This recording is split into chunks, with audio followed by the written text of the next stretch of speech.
But just because there's church that night doesn't mean it's victory.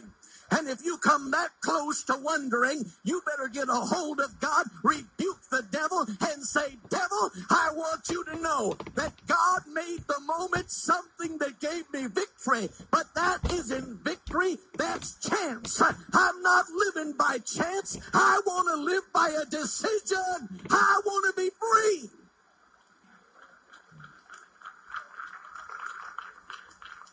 Just because you didn't sin doesn't mean you're free. God will help you in the moment that he covers you to understand you got a problem. You got a problem. You don't fight the devil quick enough. You wait until you get to the edge. And if you wait till you get to the edge, there's going to be a time you're going to go over the edge. Resist the devil. I want you to stop and consider how fast you've seen the devil run. I've seen the devil just kind of, okay, I'll find somebody else. Not too many of us the devil runs from. But you need to get to the place where the devil runs. You got to get to the place where the devil runs.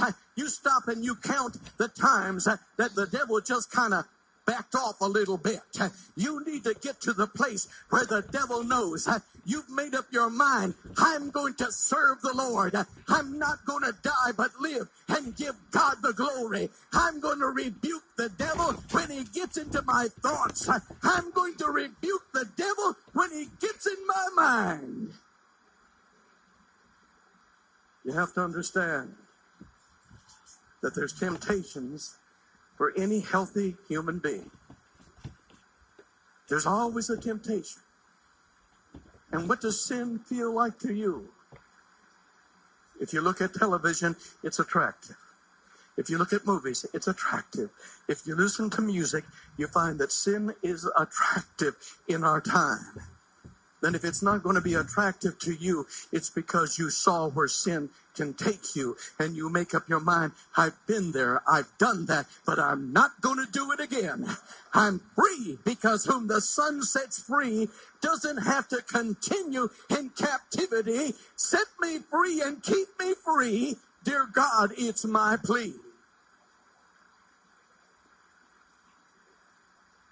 In the midst of ministry, great denominations have found the need to restore pastors that have fallen.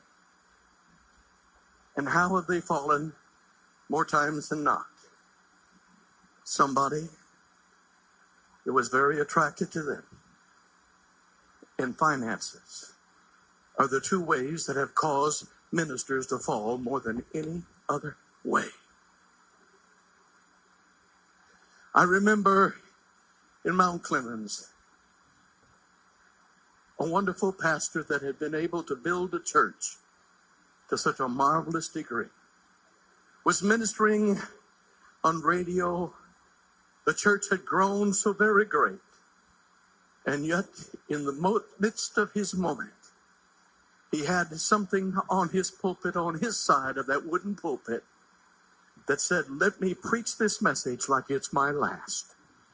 And when he preached, when he was in the pulpit, he preached and forgot everything else. Let me tell you one thing. In worship, you can forget everything else. But what about when you get back someplace else? When you're preaching, you can preach like it's your last message. But what happens when the rest of the week begins to pick up? He became attracted to his secretary. She was nice, and so was he. But both were married.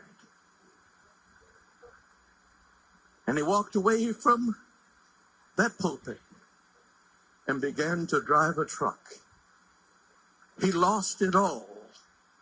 Why? Because he didn't resist the devil when the thought came. You better resist the devil when the thought comes. He didn't stop to think.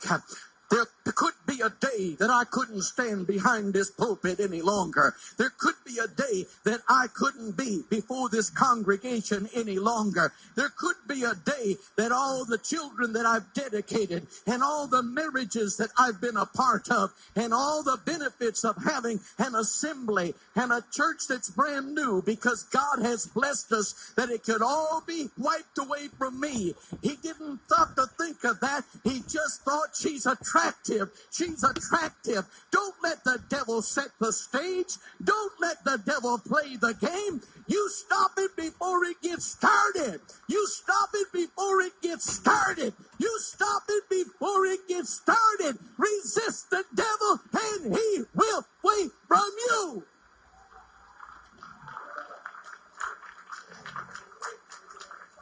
So you go ahead and smoke that funny cigarette. And you think, everybody's doing that. And God's blessed you and given you a good job. And you got an opportunity to go higher still. But you can't get away from that wiggly cigarette. You better rebuke the devil and say,